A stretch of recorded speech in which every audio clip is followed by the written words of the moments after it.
Hey everybody, this is Brian. Welcome to the 30th Flutter tutorial. Wow, we got 30 of these so far. Today we're going to be covering radio buttons, or radio as they're called. They're these little circles, you've seen them before, where you click one and the other one unchecks and it goes back and forth and you have little groups of these guys. So that's what we're going to cover today. We're going to do the bare basic implementation because these are still kind of beginner tutorials. Let's just jump right in here. And we've got our material package. We're going to say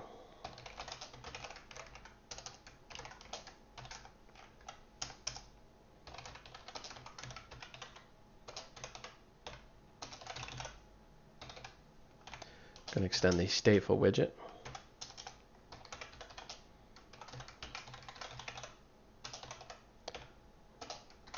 And we're going to extend the state of the my app. All right. Going to do run app.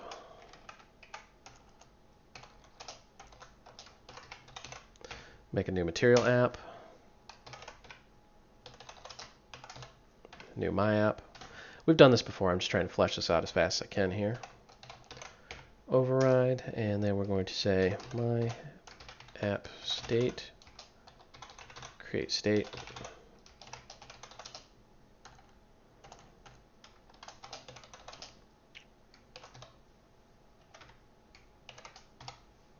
All right.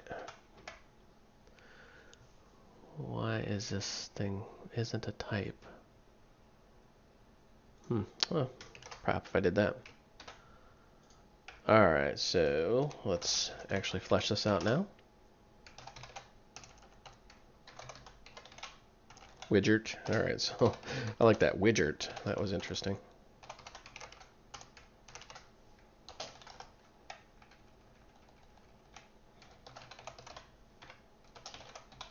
All right, so we have this.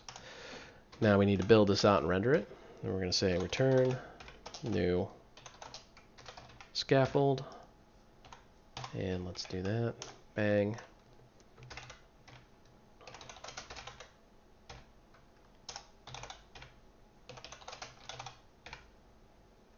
Ooh, new title. I don't want a new title. I want a new text. Where am I getting these things? I think I'm just typing too fast for my brain.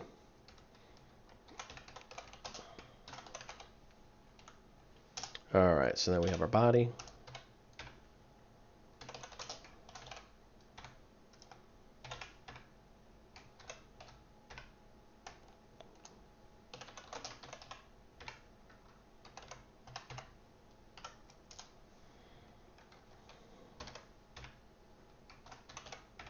All right, so we've got a center. Let's actually make new center. That way it actually works. And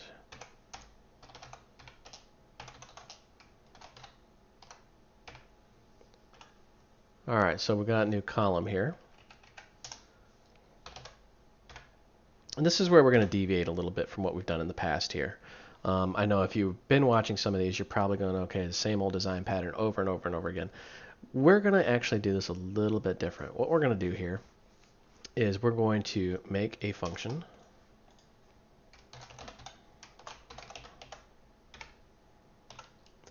called make radios. And we're going to call this right here.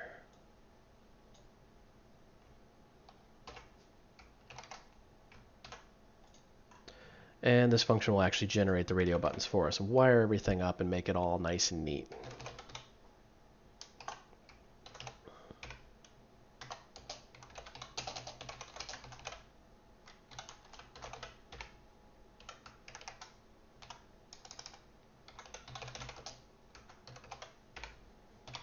And we'll return our list out. So first thing we need to do is actually, make some of these. So we're going to say list.add new radio. And you can see how it's got a value, a group value, and an unchanged. We're just going to save that and run this out. So the value, while this thing is loading, the value is the actual value of this specific control if you were to select it. The group value, because remember radios come in a group, the group value would be the value selected within that group. And the onChange, of course, is this is a stateless widget, so we have to track that state. And here is the radio button in all its glory. It's disabled because we are not tracking the onChange, which is why it's grayed out. As you can see, we have kind of the same problem we had in the last tutorial with checkboxes where we don't have text or anything. So we're going to follow a very similar pattern here.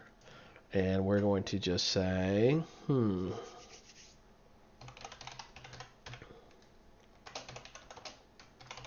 going to add a row. And then children, we're going to add a new text.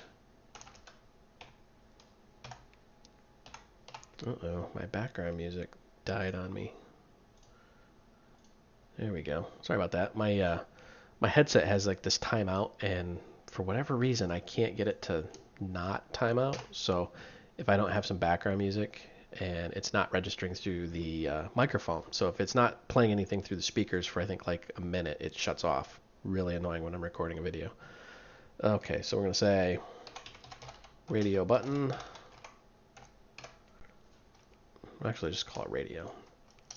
And then new radio. And then we have our stuff here. So let's say the value of this is 0.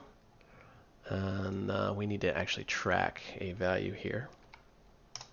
And we're going to say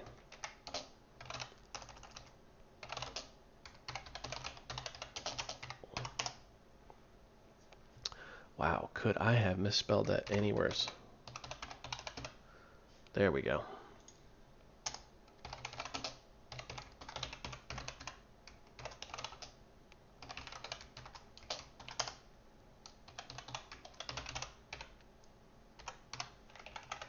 And we've seen this before, very, very familiar design pattern where we have to track the change and set the state. And we're going to say selected equal value, bang, grab this onChanged, and we want to track that change here.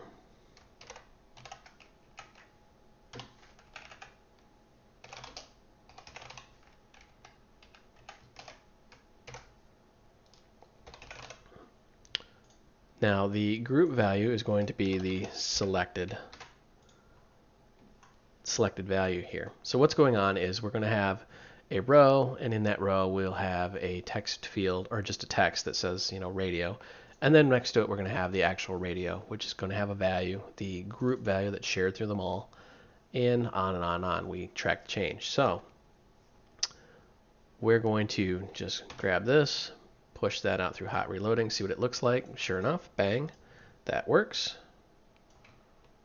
So let's just do this for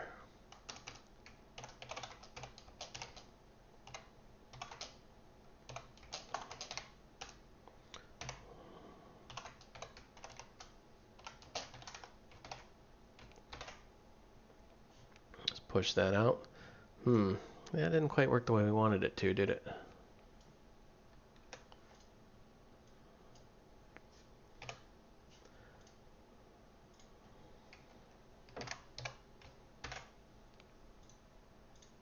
There we go. So now we have 3 radios, radio 0, 1, and 2. And you can see when we select one, the other ones are not selected. That's the group value right there. We are currently tracking that in there. And we can actually just say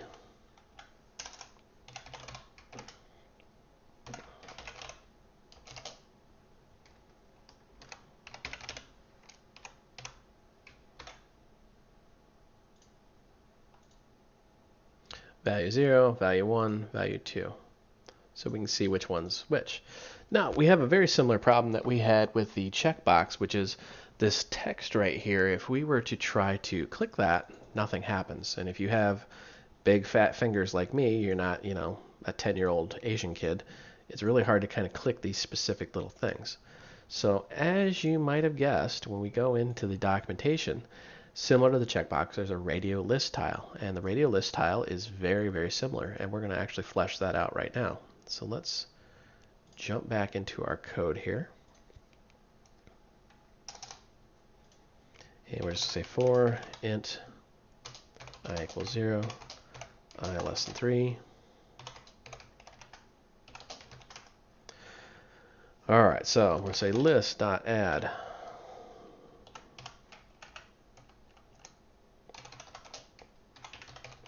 new radio list tile, and you see it has a very familiar signature here, and we're going to break this out a little bit just so it's easier to kind of see and understand.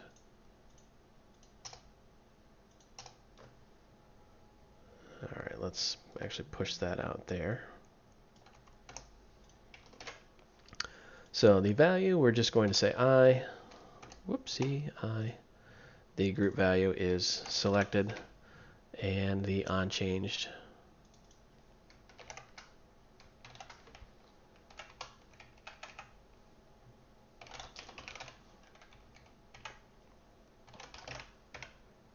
is the actual value.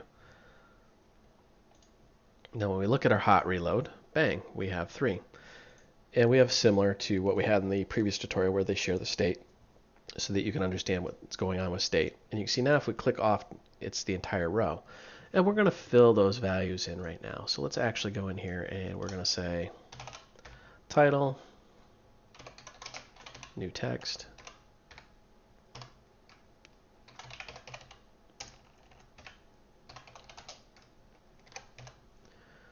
give it that title right there. And we've got our onChanged here. We're going to say active color, colors.red, and we're going to give it a subtitle of new text. And I have no idea what to put here, so we're just going to say subtitle here.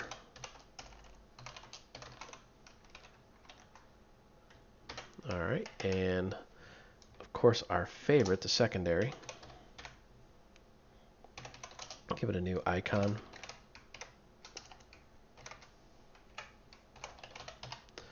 And I never know what icon. We're just going to say home. Why not? And in something more production-y, you would actually say, you know, an icon for each one. And let's push that out. And ta-da! In all its glory, we now have much, much fancier looking radio buttons. Or I should say radio list tiles. Very simple, very easy to understand control, very robust, and it's kind of one of the founding fathers of all controls ever since the dawn of graphic user interfaces. So pretty simple, pretty easy to use. One thing we haven't covered is how to have like groups of these. It's a little bit more complex, but I just kind of wanted to let you know how that worked. All right, so thank you for watching. Hope you found this educational and entertaining. The source code for this and all of the tutorials is out on my website, voidrealms.com. You can click on that, and then you can just simply go out to Flutter, and bang, you can pull down the source code for all of the tutorials all at once. Also, if you're so inclined, join the Void Realms Facebook group. There's 1,700 other programmers out there. We can definitely help you out if you have any questions.